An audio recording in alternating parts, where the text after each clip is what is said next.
بسم الله الرحمن الرحيم.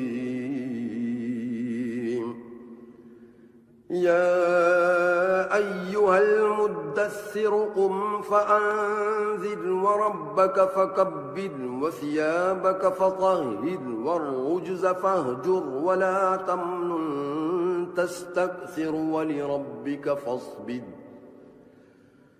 فإذا نقر في الناقور فذلك يومئذ يوم عسير على الكافرين غير يسير. ذرني ومن خلقت وحيدا وجعلت له مالا ممدودا وبنين شهودا ومهدت له تمهيدا. ثم يطمع أن أزيد كلا إنه كان لآياتنا عنيدا.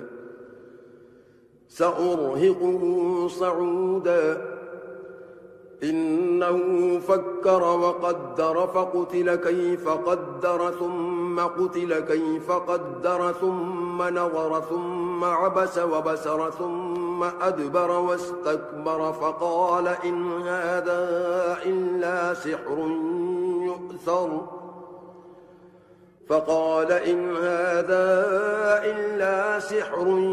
يؤثر. إن هذا إلا قول البشر.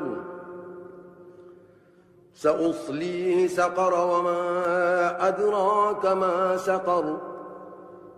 لا تبقي ولا تذر لواحة للبشر عليها 19.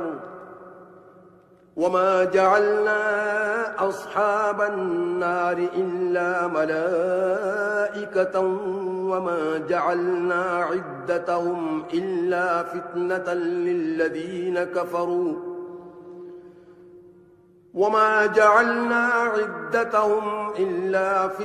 للذين كفروا ليستيقن الذين أوتوا الكتاب ويزداد الذين آمنوا إيمانا ولا يرتاب الذين أوتوا الكتاب والمؤمنون.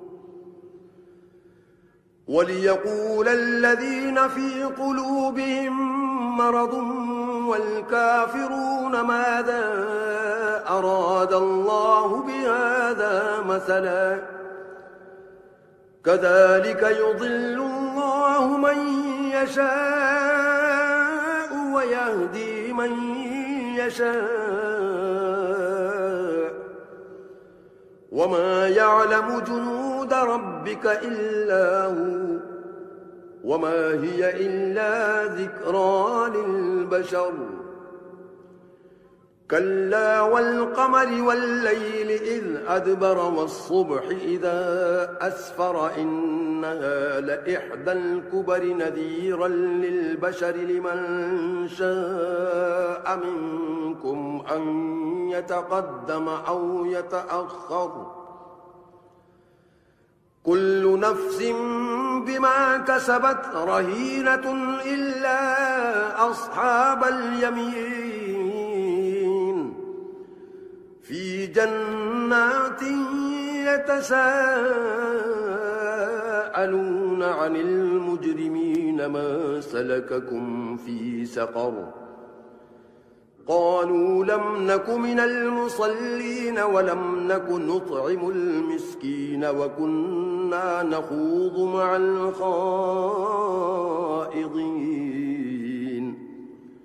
وكنا نكذب بيوم الدين حتى أتانا اليقين.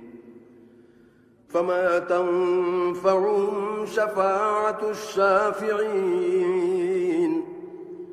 فما لهم عن التذكرة معرضين كأنهم حمر مستنفرة فرت من قسورة. بل يريد كل امرئ منهم أن يؤتى صحفا منشرة.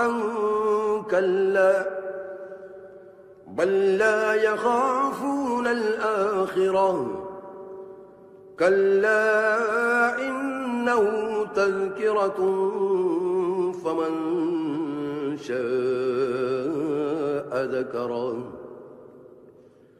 وما يذكرون إلا أن يشاء الله